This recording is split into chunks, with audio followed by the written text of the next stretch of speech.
하나님의 말씀 신약성경 요한계시록 8장 1절부터 11절 말씀입니다.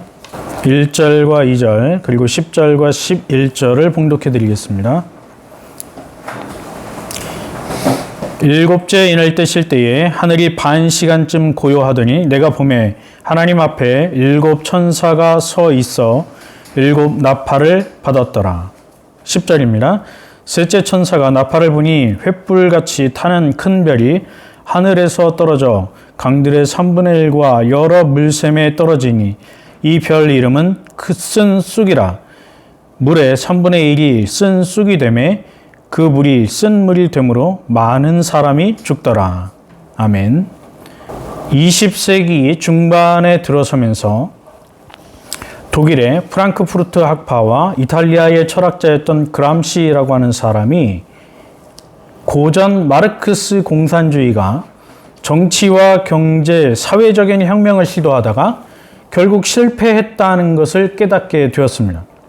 그러니까 이 독일의 철학자 그룹이죠. 이탈리아와 독일의 철학자 그룹들이 고전 마르크스 공산주의가 정치를 개혁하고 경제를 개혁하고 사회를 개혁하면 공산주의 세상이 될 것이다.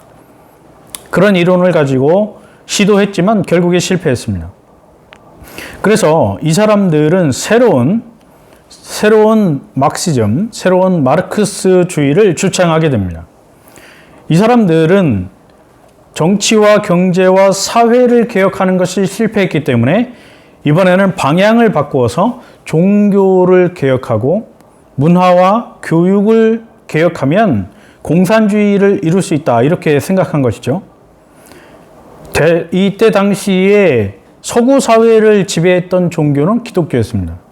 그러니까 기독교를 개혁하면, 한마디로 기독교를 부셔버리면 공산주의가 될 수 있다. 그런 것이죠.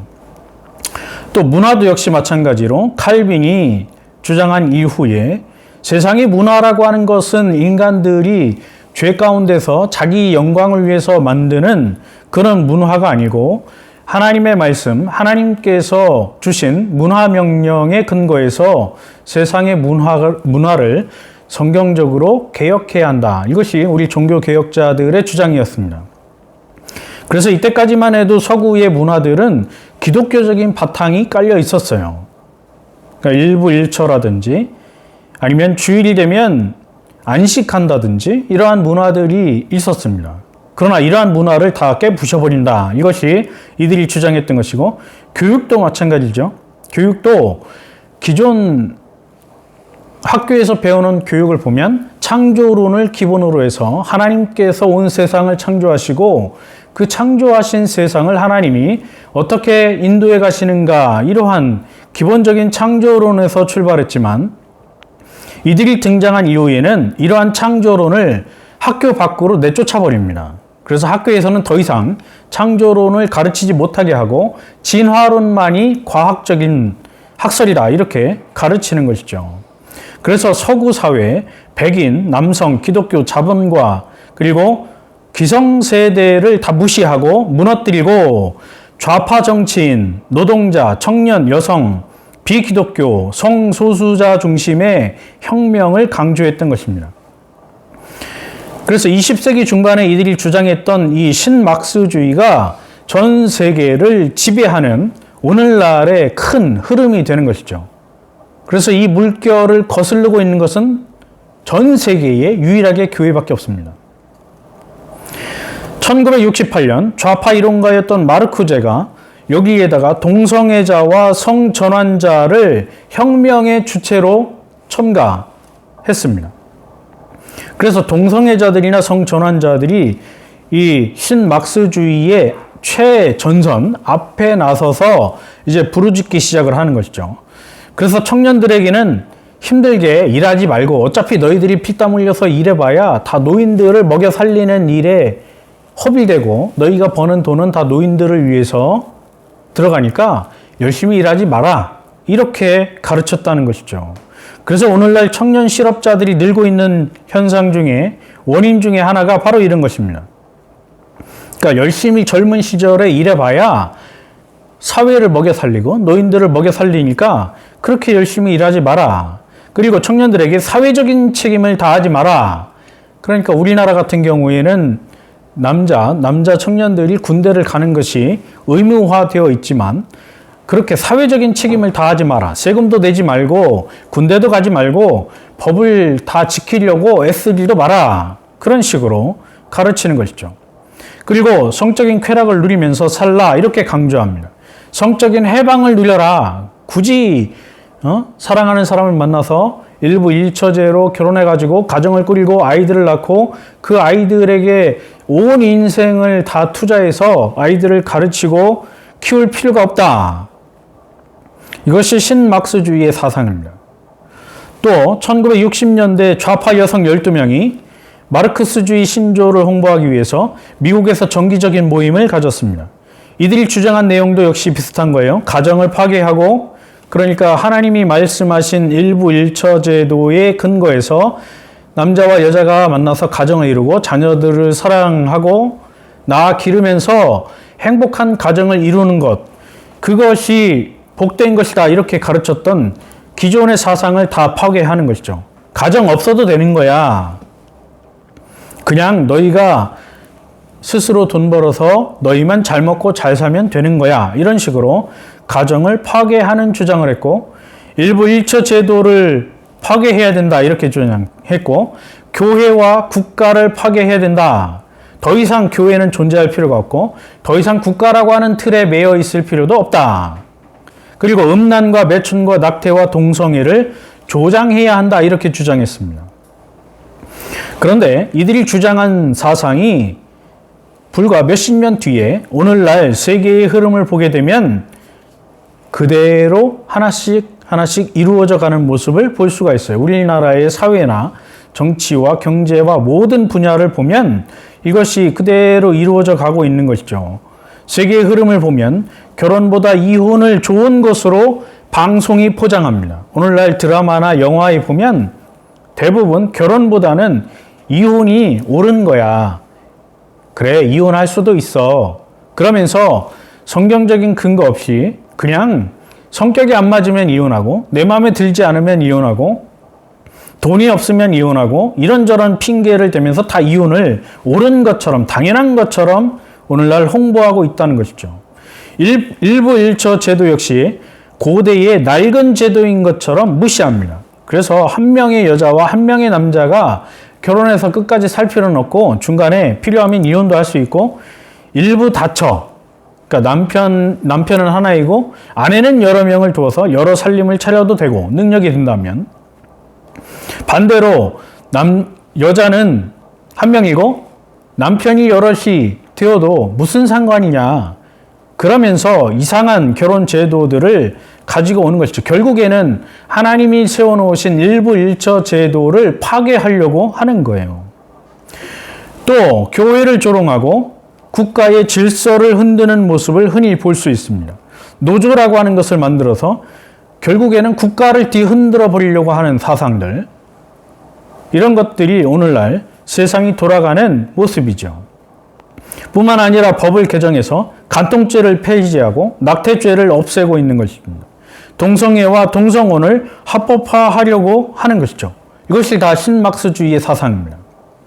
그런데 이러한 움직임을 알지도 못하고 깨닫지도 못하고 이러한 움직임이 있다는 것을 발견도 못하는 거예요. 이것이 오늘날 현실이고 심지어 교회 안에서도 인권이라고 하는 이름으로 교회의 질서를 다 파괴하려고 합니다. 예를 들어서 교회의 질서, 장로교 그러면 장로와 목사가 당회를 구성해서 교회의 질서를 유지하는데 아무나 장로를 세우고 아무나 목사를 할 수 있다. 장로와 목사가 꼭 필요하냐? 장로와 목사 없이도 누구나 하나님의 영감을 받으면 설교를 할 수 있다. 그래서 미국에는 11살 먹은 어린아이가 주일날 강단에 서서 설교를 합니다. 신학도 제대로 공부하지 아니한 그 11살 먹은 어린아이가 설교를 하는데 그 설교를 성도들이 듣고 아멘 하는 거예요. 무슨 설교를 하는지. 교회의 질서도 다 파괴하는 것이죠. 성경도 다 무시합니다. 성경도 내 뜻에 맞지 않으면 다 뜯어 고치는 것이죠. 그것은 바울이 쓴 것이 아니고 후대에 첨가한 것이다. 그러면 더 이상 우리가 신앙과 생활의 기준으로 삼아야 되는 성경도 필요 없는 것이죠. 그러니까 내가 원하면 내 마음대로 하는 것이고 성경이 뭐라 해도 듣지 않는 거예요. 교회가 믿어온 신조도 다 무시하고 교회법도 다 무시하고 자기 주장만 하고 있는 것이 오늘날 현실입니다. 이것이 다 신막스주의가 교회에 심어놓고 있는 사상들이에요. 참으로 답답한 현실입니다. 그러나 우리에게는 소망이 있습니다. 하나님께서 이러한 죄악으로 가득한 세상과 악인들을 철저하게 벌하실 것입니다. 그리고 자기 백성들을 구원하시는 날이 온다는 것이죠. 그러니까 우리에게는 소망이 있는 거예요. 우리는 하나님께 소망을 두어야 합니다. 사람들이나 어떤 정치기구나 다른 어떤 기관에 소망을 두는 것이 아니고 오직 하나님께 소망을 두어야 합니다. 그리고 믿음과 말씀으로 살아가야 합니다. 누가 뭐라 해도 성경이 아니라고 하면 우리는 거절해야 되고 누가 뭐라 해도 성경이 맞다고 하면 따라가야 되는 것이죠.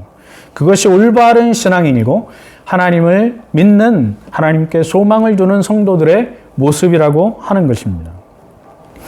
오늘 성경 본문에 보면 요한계시록 6장에서는 6개의 인의 재앙이 나왔습니다. 그리고 7장에 가면 7번째의 인의 재앙이 나와야 되는데 하나님이 7번째 재앙, 인의 재앙을 7장에서 건너뛰게 해요. 그래서 7장에는 하나님께서 어린 양 예수 그리스도를 통해서 구원하신 14만 4천 명의 성도들을 보여주고 8장에 오면 그 7번째 인의 재앙을 다시 말씀하고 있습니다. 그러니까 핵심은 7개의 재앙에 있는 것이 아니고 하나님께서 예수 그리스도를 통해서 구원하신 14만 4천 하나님의 백성들에게 하나님의 관심이 있다는 것을 보여주는 것이죠. 그리고 8장에 넘어오면 이제 7번째 인의 재앙이 나옵니다. 오늘 본문 1절과 2절에 보면 7째 인을 떼실 때에 하늘이 반 시간쯤 고요하더니 내가 보매 하나님 앞에 7 천사가 서 있어 7 나팔을 받았더라. 7째 인을 주님께서 떼실 때에 하늘이 반 시간쯤 고요했습니다. 그러니까 이 반 시간이라고 하는 단어를 우리는 주목해야 합니다. 무슨 말인가 하면 폭풍이 몰아치기 바로 직전에 온 세상은 잠시 동안 고요한 상태가 됩니다. 그것을 말하는 것이죠. 그러나 이것은 영원한 것이 아니고 잠시 동안만 고요한 거예요. 잠시 동안. 왜냐하면 그 몰아칠 폭풍이 하나님이 쏟아부으실 재앙이 엄청나기 때문에 잠시 동안 세상으로 하여금 숨 고르기를 하는 것이죠. 그래서 반 시간쯤 이렇게 표현하는 것입니다. 반 시간이라고 하는 것은 잠시 동안 그런 의미를 갖고 있어요. 하나님의 무서운 심판이 오기 전에 잠시 동안 고요한 상태가 주어지는 것입니다. 2절 말씀에 보면 요한이 보니 하나님 앞에 7 천사가 7 나팔을 받았습니다. 여기 7 천사에 대해서 유대교의 전성을 보면 여러 이름들이 등장을 합니다. 대천사인 우리엘, 라파엘, 라구엘, 미카엘, 사라카엘, 가브리엘, 레미엘 이런 이름들이 등장하는데 우리는 거절하죠. 믿지 않아요. 이 이름들은 성경적인 근거가 없습니다. 그러나 천주교와 같이 유대교의 전승을 따르는 교회들은 이 천사들의 이름을 그대로 따라서 오늘날도 사용하는 것을 볼 수 있어요. 그러나 여기 나오는 7 천사는 이름을 밝혀주지 않기 때문에 이름에 대해서 관심을 갖는 것이 아니고 하나님으로부터 특별한 임무를 받은 7 천사 이렇게 보면 됩니다.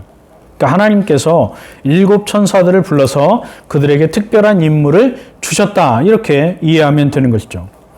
3절에 보면 또 다른 천사가 와서 제단 곁에 서서 금향로를 가지고 많은 양을 받았으니 이는 모든 성도의 기도와 합하여 보좌 앞 금제단에 드리고자 함이라.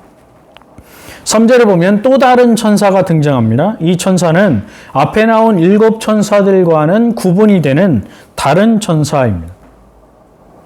그 천사들마다 맡은 소임이 다 다른 것이죠. 많은 향은 성도의 모든 성도들이 예수 그리스도의 이름으로 하나님 앞에 드리는 기도입니다. 교회가 핍박을 당하고 어려움 가운데 놓여 있고 예수 그리스도에 대한 믿음 때문에 순교를 당하는 하나님의 백성들의 울부짖는 기도, 하나님의 교회를 위해서 기도하는 그 기도를 상징하는 것입니다. 그 성도의 기도와 합하여 하나님의 보좌 앞에 금제단에 드리고자 함이었습니다. 구체적으로 보면 4절에 향연이 성도의 기도와 함께 천사의 손으로부터 하나님 앞으로 올라가는지라. 천사가 향로를 가지고 제단에 불을 담아 땅에 쏟음에 우레와 음성과 번개와 지진이 나더라. 7 나팔을 가진 7 천사가 나팔을 불기 준비하더라. 여기 향연이라고 하는 것은 하나님 앞에 제사를 드릴 때 피우는 그러니까 향기로운 연기를 말하는 거예요. 그 향기로운 연기가 성도들이 드리는 기도와 함께 천사의 손으로부터 하나님의 보좌로 올라가는 거예요. 모든 시대, 모든 성도들의 기도를 하나님께서 듣고 계신다라는 것을 상징해 주는 것이죠. 오늘 우리가 흘려 지나고 대충 하나님 이런 소원이 있는데 들어주십시오. 하나님 제 마음이 아픕니다. 나에게 이런 소원이 있습니다. 라고 우리는 무심코 기도할 수 있지만 그 기도 하나하나를 하나님은 다 듣고 계신다는 거예요. 그러니까 우리에게 소망이 있는 것이죠. 우리의 소망과 우리의 모든 기도를 들으시는 그 하나님, 그 하나님께 우리는 소망을 가지고 살아가야 하는 것입니다. 7 나팔의 재앙은 하나님께서 박해받고 고통당하는 성도들의 기도를 응답해 주시는 방편으로 이 땅에 내려주시는 것이죠. 그러니까 7 나팔의 재앙은 세상을 하나님이 다 쓸어버리는 그런 심판의 의미가 아니고 성도들의 기도에 대한 응답이라고 하는 것입니다. 그래서 요한계시록 5장 8절에 보면 그 두루마리를 취하심에 네 생물과 24장로들이 그 어린 양 앞에 엎드려 각각 검은 고와 향이 가득한 금 대접을 가졌으니 이 향은 성도의 기도들이라 이렇게 말씀해 주고 있습니다. 어떤 이는 우리의 기도가 하나님의 보좌를 움직인다고 하면서 우리가 기도하면 하나님도 내 마음대로 조정할 수 있다 이렇게 주장합니다. 그러니까 기도에 대해서 잘못 알고 있는 거죠. 하나님의 보좌를 움직이는 기도 이런 제목으로 설교도 많이 하고 책도 많이 나와 있어요. 근데 그 내용들을 보면 하나같이 내가 기도를 통해서 하나님을 조종할 수 있다 이런 오해를 가져오는 것입니다. 이것은 하나님도 기도도 잘못 이해한 것이죠. 그러니까 예를 들어서 내가 어떤 원하는 제목이 있고 원하는 내용이 있는데 그 원하는 것을 이루기 위해서 하나님 이 기도 제목을 들어주지 않으면 내가 죽어버리겠습니다. 그러면서 금식 기도하는 거. 예전에 이런 기도들을 많이 했습니다. 그러니까 금식이라고 하는 것을 통해서 하나님과 협상을 하거나 하나님을 협박하려고 하는 그런 잘못된 사고방식들을 가지고 있는 경우가 많았다는 것이죠. 하나님 앞에 기도하는 것은 그런 의미가 아니에요. 기도라고 하는 것은 하나님 앞에 철저한 자기 고백이고 자기 항복입니다. 그러니까 내 뜻대로, 내 힘대로, 내 능력대로, 내 재능대로 해보니까 안 되더라. 하나님 내 힘 갖고 내 능력 갖고는 할 수 없습니다. 그러니까 내 힘으로 할 수 있는 것이 아무것도 없습니다. 오직 하나님이 도와주셔야만 합니다. 이게 기도죠. 그래서 하나님 앞에 매달리는 거예요. 내 힘으로는 할 수 없습니다. 하나님 도와주십시오. 이게 기도입니다. 그리고 하나님께서는 자기 백성들의 소원과 자기 백성들의 간구를 응답해 주시는 왕이시고 주인이라고 하는 것을 고백하는 것이 바로 기도입니다. 그러니까 언약의 근거가, 언약의 내용이 그것이죠. 하나님은 우리의 왕이시고 나는 하나님의 백성입니다. 이것이 신앙 고백이고 이것이 언약의 핵심입니다. 기도 역시 마찬가지예요. 하나님은 나의 소원과 나의 기도를 들으시는 하나님은 나의 주인이시고 나의 왕이십니다.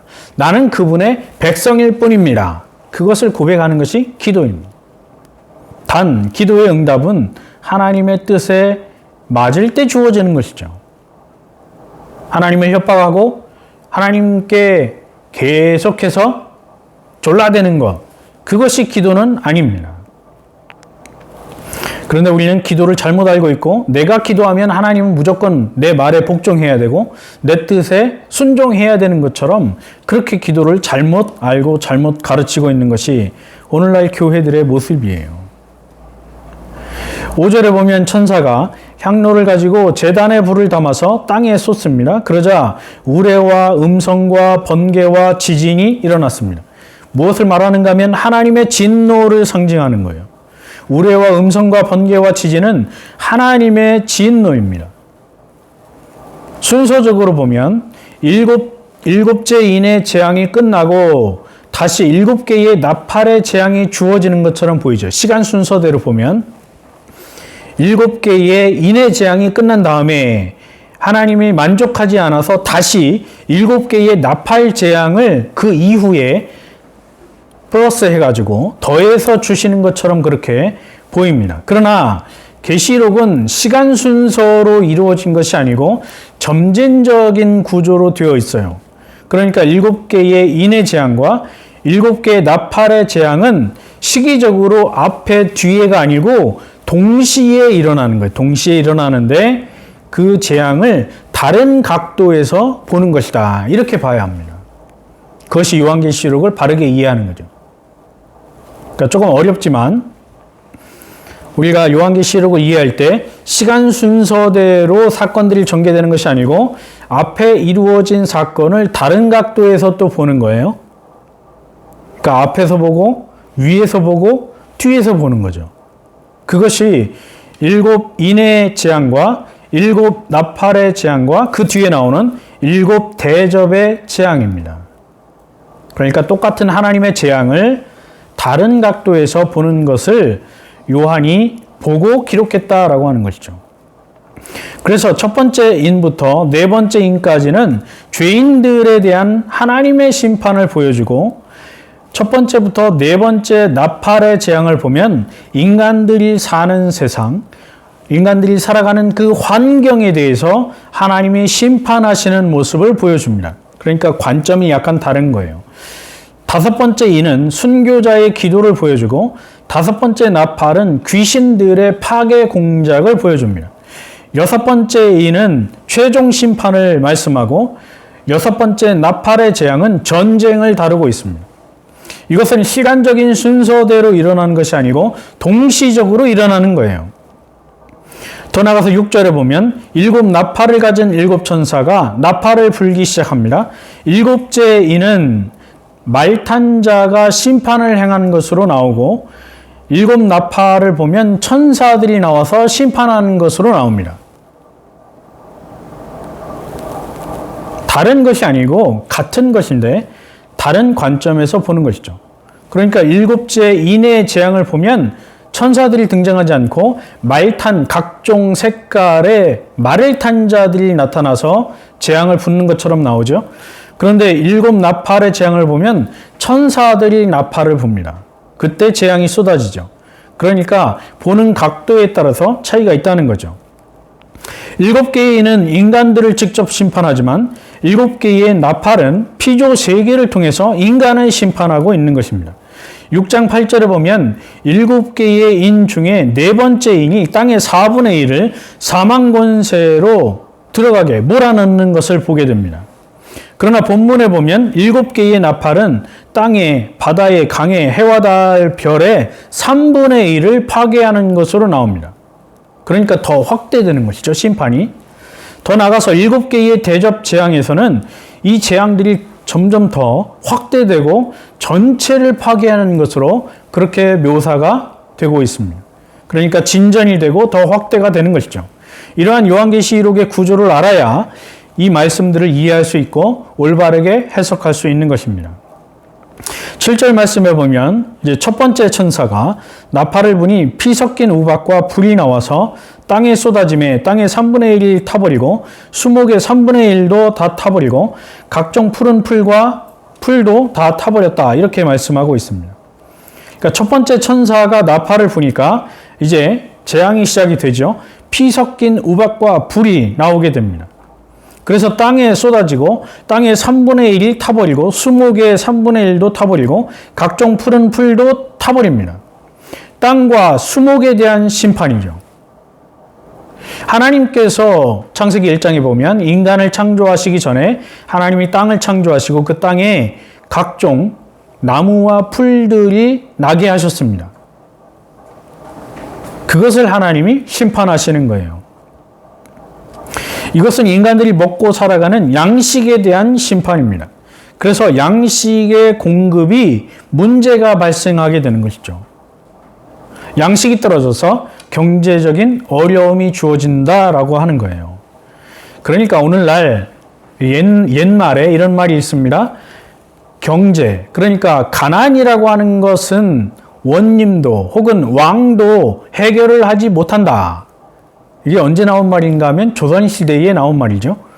그렇다면 이 세상의 경제적 어려움은 어제 오늘 일어난 것이 아니고 조선시대부터 있었다는 거죠. 그러니까 조선시대 혹은 그 전에 삼국시대부터 경제적인 어려움이라고 하는 것은 계속해서 있어 왔습니다. 그것을 왕도 해결할 수 없는 거예요. 그런데 오늘날 갑자기 누가 대통령이 되니까 경제적인 어려움이 왔다. 다 거짓말이죠. 다 거짓말이에요. 그러면 지나간 100년 전에는 경제적으로 살만했냐? 아니요. 역사를 뒤져보십시오. 역사를 보면 100년 전에도 경제적으로 어려웠습니다. 영조시대, 조선시대, 영조시대는 경제적으로 살만했냐? 아니요. 지난 시간에 우리 김용태 목사님이 설교하시면서 탕평채를 만들어 먹었다. 왜냐하면 경제적으로 어려웠으니까 풀을 먹었다. 그런 말이에요. 그러니까 경제적으로 영조대왕은 조선시대에 가장 평안하고 가장 부강한 나라를 만들었던 왕이죠. 그런데도 경제적으로는 어려웠습니다. 그런데 오늘날 그 시대보다 훨씬 더 어렵죠. 당연한 거예요.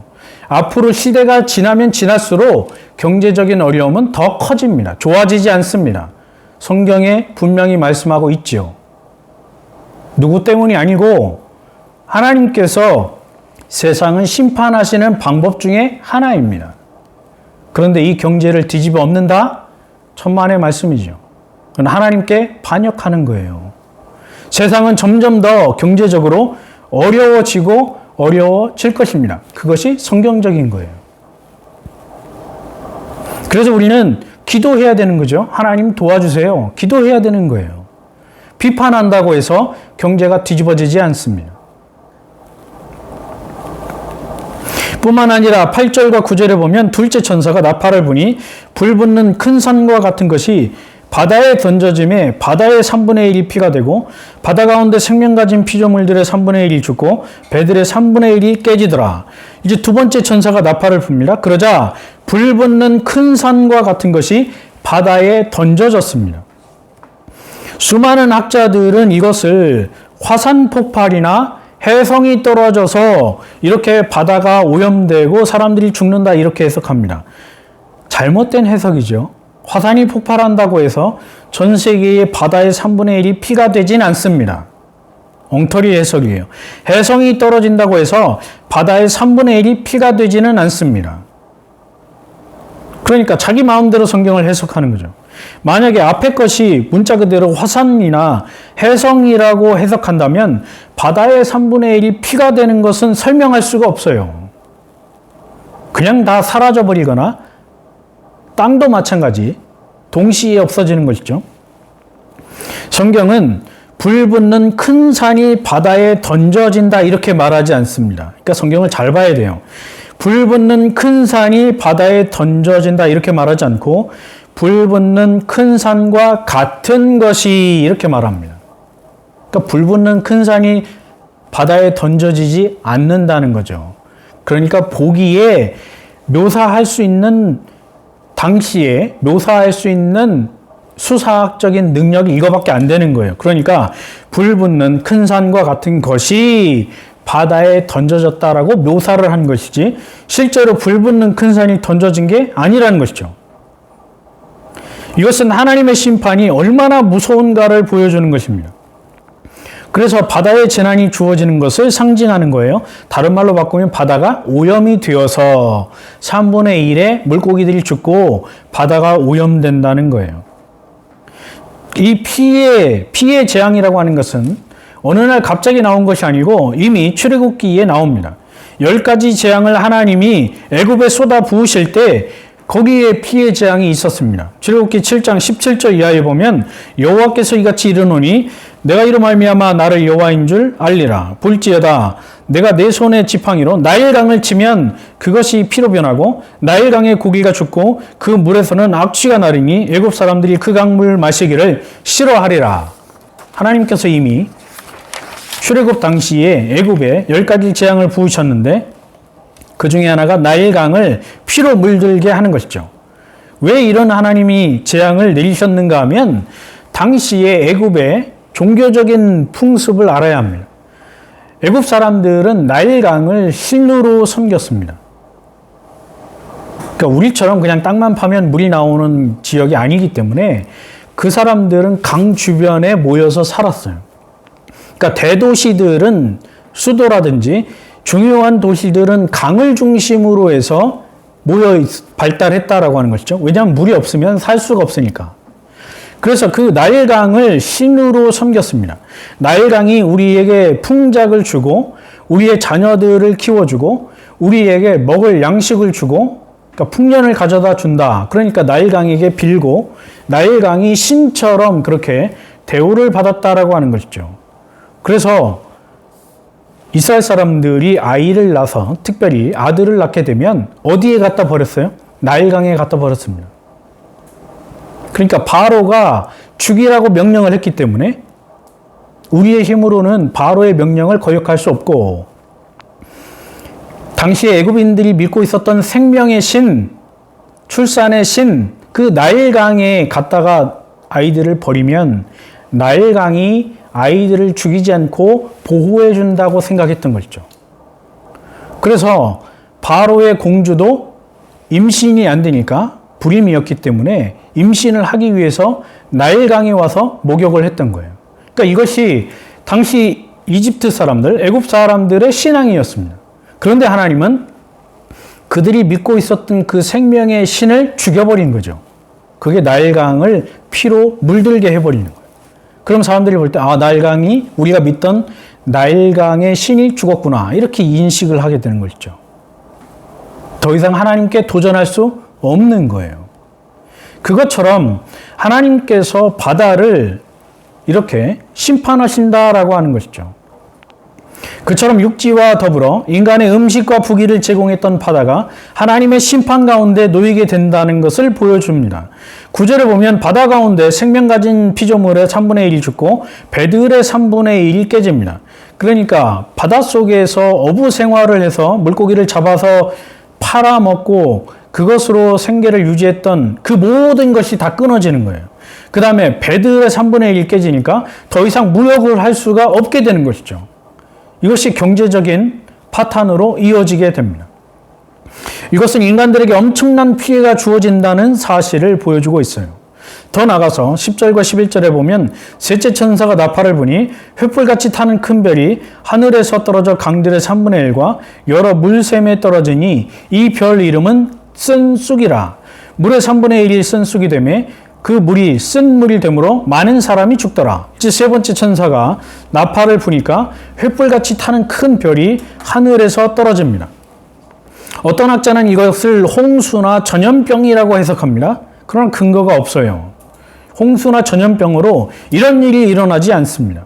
그러나 하늘에서 큰 별이 떨어졌다. 이것을 우리는 주목해야 합니다. 이 큰 별이 어디에서 떨어졌느냐? 하늘에서 떨어졌다. 그러니까 이 재앙은 누구로부터 온 것이다? 하나님으로부터 온 것이다. 그걸 보여주는 것이죠. 하나님으로부터 이 무서운 재앙이 온다는 것을 깨닫게 하는 것입니다. 그것이 떨어져서 강들의 3분의 1과 여러 물샘에 떨어집니다. 그 별의 이름이 바로 쓴 쑥이죠. 물의 3분의 1이 쓴 쑥이 되어서 물이 써서 더 이상 마실 수가 없게 되는 거예요. 제가 어릴 때 그냥 학교를 갔다 오거나 밖에 나가서 놀다가 들어오면 운물에 가서 물을 떠서 먹었습니다. 그래도 아무 병에 걸리지 않았어요. 그러니까 운물에 있는 물을 언제든지 먹어도 물이 필요하면 언제든지 운물로 달려가면 물을 얻을 수 있었죠. 그런데 오늘날 우리가 아무 물이나 떠서 먹으면 어떻게 됩니까? 바로 배탈이 나거나 병에 걸리죠. 그래서 물을 사 먹는 시대가 되었어요. 제가 초등학교 다닐 때만 해도 물을 사 먹는다는 것은 상상도 못하는 그런 일이었어요. 그런데 오늘날 마트에 가면 항상 물이 있죠. 물이 인간에게 얼마나 소중합니까? 그것을 우리가 스스로 깨닫게 되는 거예요. 그런데 그것을 하나님이 재앙으로 심판해 버리는 거예요. 더 이상 물을 마실 수 없도록 만드는 것이죠. 그러면 사람들에게는 고통이 주어집니다. 하나님이 강을 심판해 버리고 사람들이 마실 수 있는 지하수를 심판해 버리는 거예요. 오염시켜서 더 이상 먹을 수 없도록 만드는 것입니다. 그래서 그 물로 인해서 많은 사람들이 죽어갈 것이다. 이것이 하나님의 예언의 말씀이에요. 어떤 학자들은 이 큰 별을 홍수로 보기도 하고 전염병, 사탄, 거짓 종교 지도자, 천사, 미혹하는 영으로 보기도 합니다. 그러나 이런 해석들은 다 근거가 없어요. 강을 오염시키는 존재로 보아야 합니다. 홍수가 강을 오염시키지 않아요. 사탄이 강을 오염시키지 않습니다. 종교 지도자가 강을 오염시키지 않아요. 지하수를 오염시키지 않습니다. 그러니까 이런 엉터리 해석들에 우리는 넘어가지 말아야 하는 것이죠. 강을 오염시키는 하나님이 내리신 어떤 존재라고 보는 것이 맞습니다. 원래 이 쑥이라고 번역되어 있는 이 단어는 당시 광야나 사막에서 나는 엉거식과 식물이에요. 그러니까 사람이 입에 댈 수 없을 정도로 쓴 그런 식물을 여기서 상징으로 보여주고 있죠. 성경에 보면 이 쑥이라고 하는 단어가 신약 성경에만 나오는 것이 아니고 이미 구약 성경에 나와 있습니다. 근데 구약 성경에서 이 쑥이라고 하는 단어를 언급할 때는 하나님의 저주와 하나님이 내리시는 처벌과 고통을 상징할 때 사용했습니다. 예레미야 9장 15절 16절에 보면 그러므로 만군의 여호와 이스라엘 하나님께서 이와 같이 말씀하시니라. 보라, 내가 그들 곧 이 백성에게 쑥을 먹이며 독한 물을 마시게 하고. 그러니까 하나님께서 예레미야 선지자를 통해서 유다 백성들을 경고하게 하시는 거죠. 경고. 너희가 하나님을 버리고 바알과 우상들을 숭배하고 하나님보다 애굽을 더 의지하고 하나님보다 강대국을 더 의지하면 하나님이 이런 벌을 내리실 것인데 하나님이 이 백성, 유다 백성들에게 쑥을 먹일 것이고 독한 물을 마시게 하고 너희 조상들이 알지 못하는 먼 이방 나라로 너희를 다 포로가 되어서 끌려가게 하실 것이다. 그렇게 예언하고 있는 말씀이에요. 그러니까 여기 쑥이라고 하는 것과 독한 물이라고 하는 것은 하나님의 무서운 저주와 하나님의 처벌을 상징하는 것으로 나타납니다. 또 예레미야가 3장 15절에 보면 이렇게 말씀합니다. 나를 쓴 것들로 배불리시고 쑥으로 취하게 하셨으며 조약돌로 내 이들을 꺾으시고 재로 나를 덮으셨도다. 여기 나오는 쑥이라고 하는 단어, 쑥, 조약돌, 재 이런 단어들은 모두 하나님의 재앙, 하나님의 진노를 상징하는 단어들입니다. 그러니까 요한계시록도 마찬가지예요. 요한계시록에 나오는 10절, 11절에 나오는 이 쑥도 역시 마찬가지로 하나님의 무서운 재앙과 하나님의 진노에 대한 상징으로 이해해야 합니다. 이제 말씀을 정리합니다. 하나님과 교회를 대적하는 세상은 이렇게 하나님의 무서운 심판 가운데 놓이게 될 것이다. 이렇게 말씀하는 거죠. 그것이 7가지 나팔의 재앙으로 나타납니다. 당시에 로마 제국, 로마의 황제들과 유대교가 예수 그리스도를 믿는 교회를 박해하고 예수님을 믿는 신자들을 잡아다가 무참하게 살해하고 죽였습니다. 순교를 당했어요. 그런데 그것들을 보면서 당시 교회 성도들이 하나님 앞에 울부짖으며 기도했던 것이죠. 하나님이 재앙이 빨리 지나가기를 원합니다. 이 핍박이 속히 끝나기를 원합니다. 이렇게 눈물로 기도할 때 하나님께서 사도 요한을 통해서 하나님이 백성들을 얼마나 사랑하시고 그들에게 소망이 있고 그들을 위로하신다는 내용으로 주신 말씀이 요한계시록이라고 하는 것을 우리는 기억해야 합니다.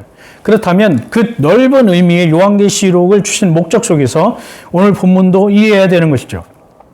교회를 박해하고 그리스도의 복음을 박해했던 세상에 대해서 마지막 날 하나님께서 이렇게 철저하게 심판하실 것을 말씀하고 있는 것입니다. 이 나팔의 재앙을 통해서 우리를 향하신 하나님의 무한하신 사랑과 철저한 공의를 깨닫게 되는 것이죠. 하나님의 사랑이 아니었으면 우리도 이 하나님의 저주와 하나님의 진노 가운데 놓여있는 불쌍한 사람들, 불쌍한 처지가 되고 마는 것입니다. 그러나 하나님은 우리들을 사랑하셔서 예수 그리스도를 보내주시고 그리스도 안에서 우리들을 구원하셔서 하나님의 거룩한 백성으로 삼아 주셨습니다. 우리에게는 이러한 재앙이 아니고 하나님 나라의 영원한 소망이 있는 것입니다. 그 구원을 주시고 소망을 주신 하나님께 감사하면서 우리에게 주어진 한 주를 살아가는 저와 여러분이 되기를 주님의 이름으로 축원합니다. 기도하겠습니다. 하나님 아버지, 7가지 나팔재앙을 통해서 하나님께서 얼마나 무섭고 두렵고 위대하신 분인지 배우게 하시니 감사를 드립니다. 그 두렵고 위대하신 하나님께서 독생자 예수 그리스도를 통해서 우리를 구원해 주시고 거룩한 백성으로 삼아주신 그 은혜를 감사하며 한 주를 살아갈 때에 하나님의 백성답게 말씀 안에서 살아갈 수 있도록 성령 하나님 붙드시고 인도하여 주옵소서. 감사하고 예수님의 이름으로 기도하옵나이다. 아멘.